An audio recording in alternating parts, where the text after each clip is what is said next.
Today we're going to talk about revenue models. Very simply is, how does your company make money? So in our last lectures, we talked about value proposition, customer segments, distribution channels, customer relationships, get, keeping, and growing customers. But today, we're going to be talking about revenue streams. How is it that you make money? Now, revenue models seems incredibly simple. It answers the question, how does the company make money from each customer segment? But one of the things that we always tend to confuse is the difference between a revenue model and pricing. That is the amount of dollars that we might actually charge for the product. And this is a common mistake. What we're really trying to understand first is what value is the customer paying for? And the first thing we need to figure out is, what is our revenue model? What's the revenue stream? That's our strategy. But what follows is then pricing. What is our tactics? So again, what we're going to try to figure out is what's our strategy, revenue streams, and what's our tactics, pricing. And together, that means how do we as a company make money from each customer segment? Let me just remind you that the reason why I love this lecture is that there's a series of common mistakes that first-time and even experienced entrepreneurs make in thinking about revenue and pricing. And the first one is that this whole idea about revenue stream, Steve, I get it. You know, a revenue stream, it's about the price, the dollar amount I'm charging customers. That's a mistake. You'll see later that pricing is a tactic. Or maybe I kind of get it, okay, now I understand that pricing's a tactic, but I'll set the price of the product based on how much it costs me to make it. Well, how else would you set pricing? Cost me 99 cents to make it? I'll charge $1.25, and that's a kind of a reasonable price. We'll also see why that might be a huge mistake in leaving lots of money on the table. And then kind of the third common error is my price has to be less than my competitor's price. If they're charging $5,000, the best way to enter a market is to charge $4,000. Why? No one would pay any more than the existing incumbents. And we're going to see that's another going out of business strategy. And all this depends on your knowledge that you've just learned about the customers, their reaction to the value proposition, and all the work you've been doing outside the building.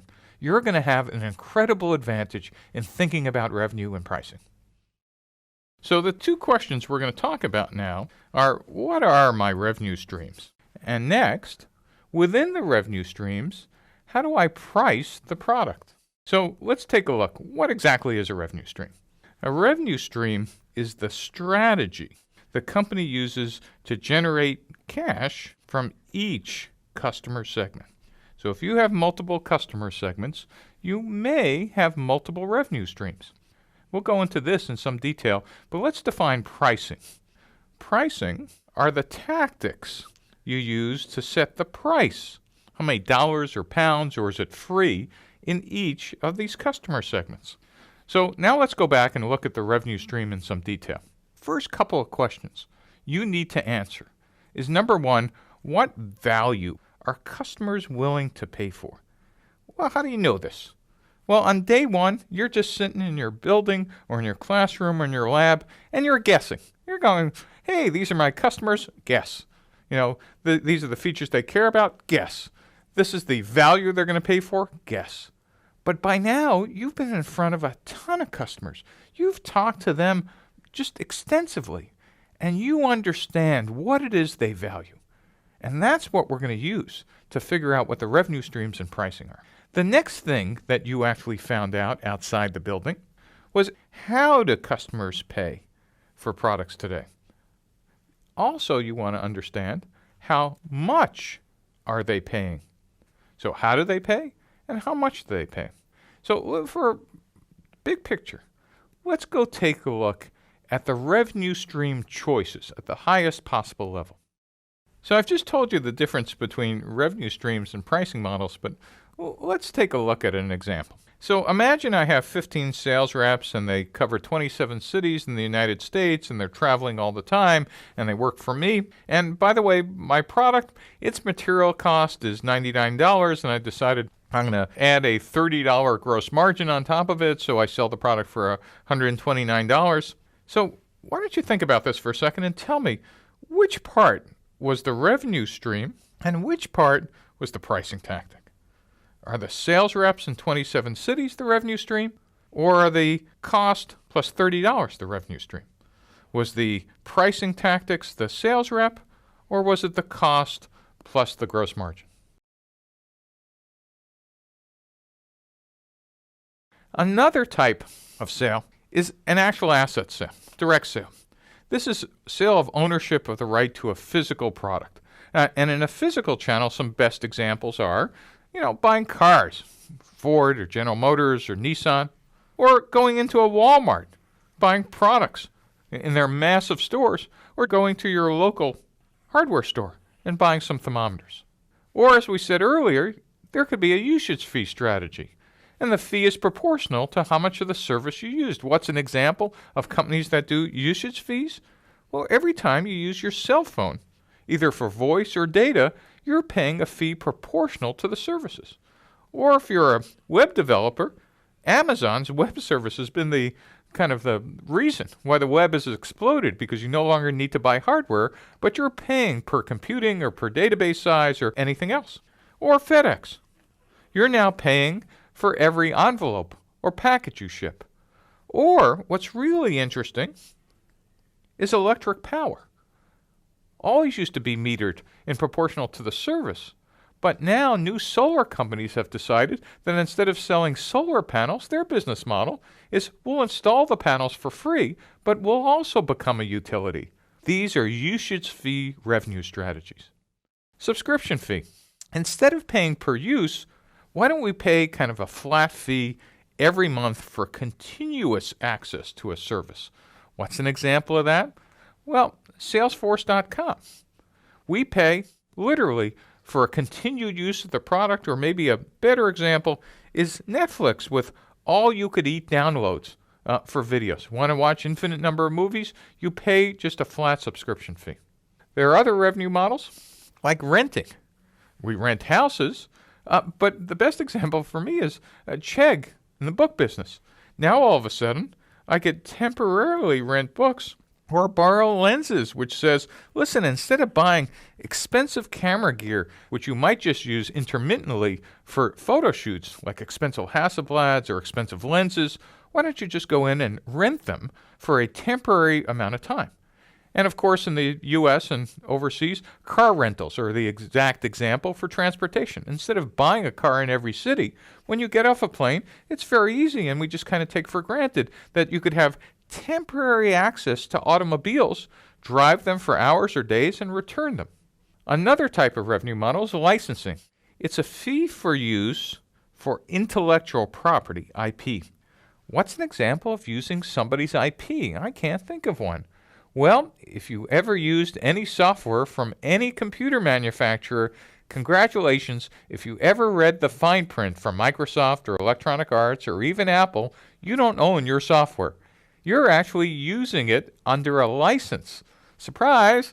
That means you can't duplicate it and make 1 million copies and give it away to your friends. You have agreed with Microsoft or Electronic Arts that you're just licensing it for use on one computer, or if they're feeling generous this year, maybe your laptop and your phone and one desktop machine, but you do not have infinite rights to their intellectual property. Another type of revenue strategy could be an intermediation fee. Now, sometimes we find this in marketplaces, and it's a fee for bringing two parties together involved in a transaction. What's an example? Well, the most popular one right now is Airbnb. They don't own all those places they're renting, but what they do is essentially a dating service between you and someone who wants to make money in renting their apartment for a night or a couple nights. So you, the traveler who need a place to stay but don't want to stay in an expensive hotel, use their site as an intermediary. Or Etsy, or even better, Cafe Press, or E-Trade. All these are kind of brokers. And by the way, in the physical world, the classic is real estate brokers. They don't own the house and they don't own you, but they're a matchmaking service between you and the property you want to buy. Another strategy for a revenue stream could be advertising. So again, if you remember our conversation about Google's strategy and Facebook and Spice and Mint, it's all about creating massive numbers of users so I could monetize, fancy name for make money from, all those users, not from making them pay, because last time I looked, a Google search didn't cost me anything directly, but Google is actually using me to sell to advertisers. They're saying, hey, you want to get in front of people like Steve? All you have to do is pay us for access to these groups of individuals. And in fact, if we're very sophisticated, we could segment them by specific keywords or interests. So let's take a look and see if we understand revenue streams. On the top, we have some example of revenue stream possibilities. We could have direct, ancillary, asset, usage, or subscription. Why don't we match the best examples that go in each box? Why don't you put the number that corresponds to what you think the best examples are in the boxes underneath the revenue stream examples on the top? So obviously, direct, that would be a direct sales force, number 4. Ancillary would be number 2, referral revenue. An example of an asset revenue stream would be number 6, sale of ownership. Usage would be proportional users, number 7. And subscriptions would certainly be number 5, but also could be number 1. It turns out we made this pretty easy.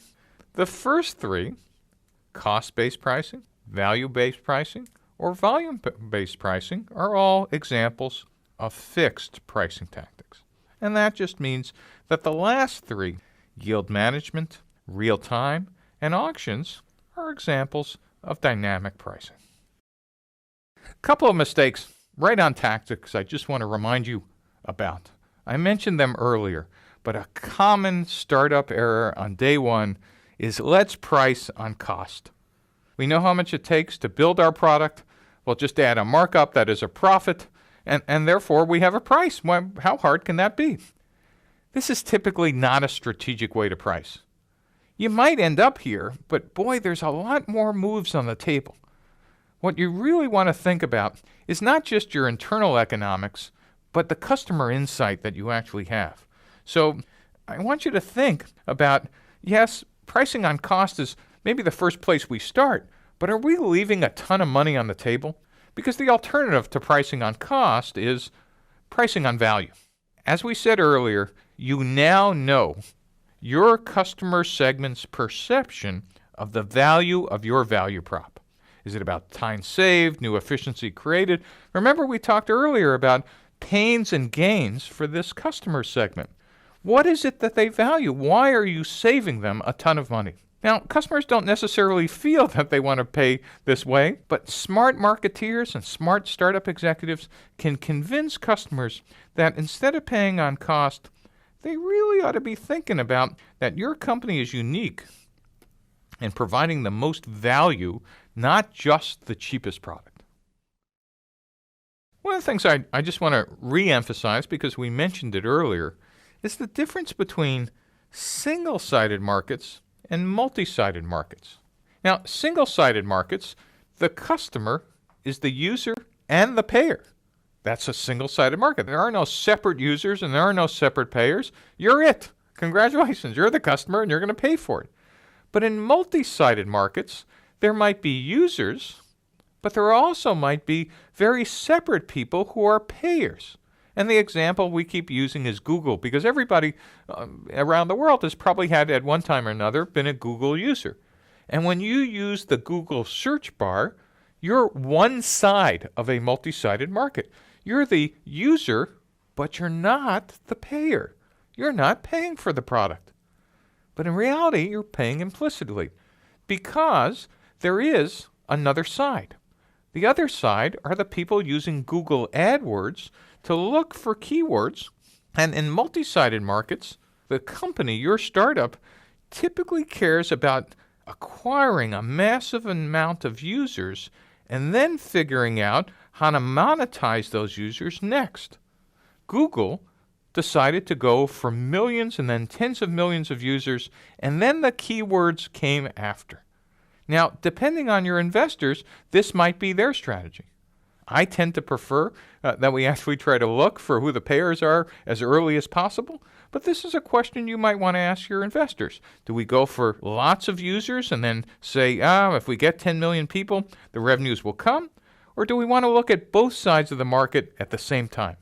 Again, if you're in a physical channel, my suggestion is you want to take a look at users and payers simultaneously. If you say your business is advertising based, some of the tactics are, how do you get to 10 million monthly users? How do you become one of the top 5 websites? And how much do the payers actually pay? Now, if you wait 2 years to find this out, you might have gotten 10 million of the wrong users. So your job is not only to talk to the users in a multi-sided market, your job is to get out of the building and talk to the payers because you have a hypothesis. An important one is how much will those payers pay for the users you think you're collecting? Guess what? If you're wrong, the time to know about it is now, not 2 years from now. And it's okay to be wrong because most startups, all you have is a series of hypotheses, and it's really easy to get caught up in the passion that says, well, if we get all these people, obviously these people will pay us lots of money. But as soon as we get out of the building, that obviously might turn into maybe not. And so what we want to do is get the facts as quickly as we can and then iterate and pivot. And so don't worry if your assumptions were wrong here on your revenue model. You just want to find it out before you start burning a lot of cash and building a lot of value prop around the wrong model. There are other companies who want to go for revenue first. Typically hardware companies, but not always, sometimes on the web as well. And so the questions to ask is, how long will it take to start doubling my revenue every month? When will I get to $100,000 a month? When will I get to $1 million a month? And what are my assumptions about my business when I reach these milestones? What's changed to get there? And so there's nothing magic about these numbers, but when you start asking about, oh yeah, when am I going to get to 100,000? What has to happen in all those other pieces of the business model? Because if you think about it, you've been working hard on value prop and you've been working hard on customer segments and customer acquisition and activation and channel. What did you need to do to get the first $100,000 a month, first $1 million a month? Boy, as a startup, you feel great when those happen.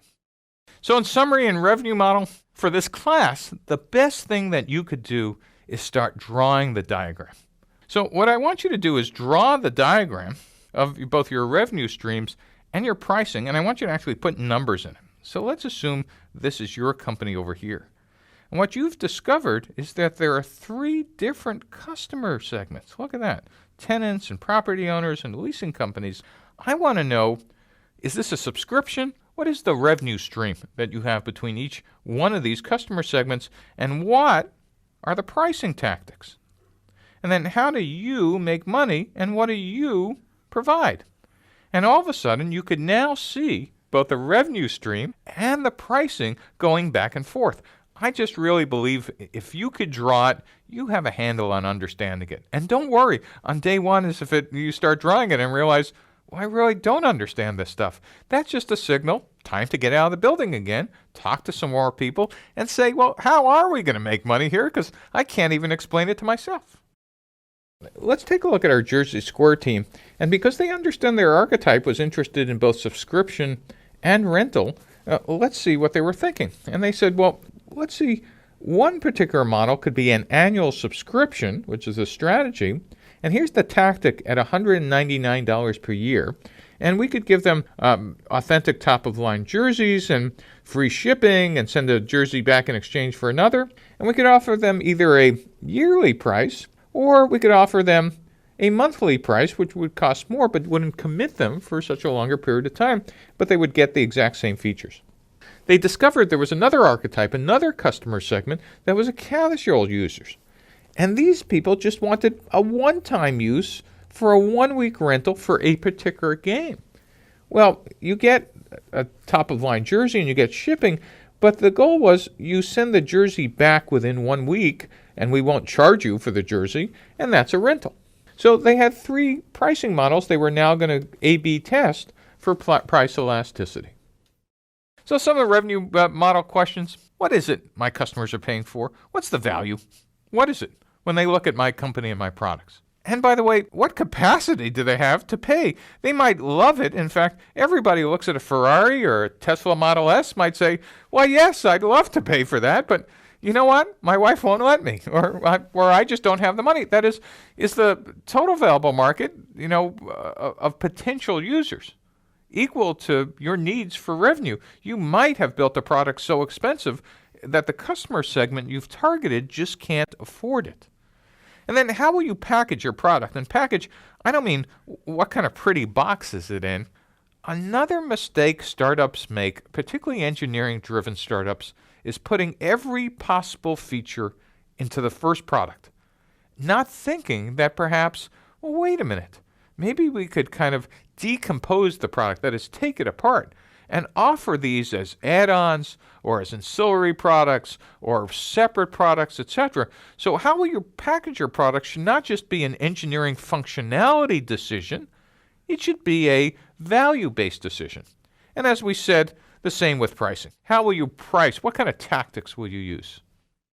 Another thing to think about is, what's the market size estimate? How big is this? And what's the percentage market share realistically you could get? How many can your distribution channel actually sell? And if you have your own direct salespeople, do the math. How many customers can they call on, at what price? And as you start putting all this into a spreadsheet, you'll actually start building the classic income statement, balance sheet, and cash flow we haven't even had you do yet. If you think about this entire conversation we've had was how to get the basic data so you can put together a revenue model that's based on fact rather than fiction. And you are going to start thinking about, well, if I have a direct sales force, how much can they sell in dollars? Or if I'm using an indirect channel, what's a realistic number they sell for other customers? How much will it cost to have this distribution channel? Hopefully in the last lecture you start thinking about the cost of your channel. How many customer activations? How much will it cost to get customers into my physical store or my virtual website? And then, as we talked about earlier, how much will it cost to acquire a customer? And by the way, not only how much does my customer acquisition cost, but what's their lifetime value? How many units will they buy from each of these efforts? So let's take a look and see how our JerseySquare team is doing in figuring out their revenue streams. That is, how much money each segment is willing to pay, and how would they like to pay this amount? So what they discovered, as we found out earlier, is that they have two customer segments, sport jersey owners and single game attendees. And as you would think, that the single game attendees would actually like to pay per rental. That is, you were going to rent a jersey for one-time use from JerseySquare. But the people who already own sport jerseys kind of like the idea of an annual subscription. And now, getting out of the building, they actually talk to enough customers and have enough data to realize that these sports jersey owners would pay $200 a year to get a clean, pressed, dry clean jersey for each game. It isn't clear yet in their customer discovery process how much the single game attendees will pay, but they intend to talk to more customers and fill in that data.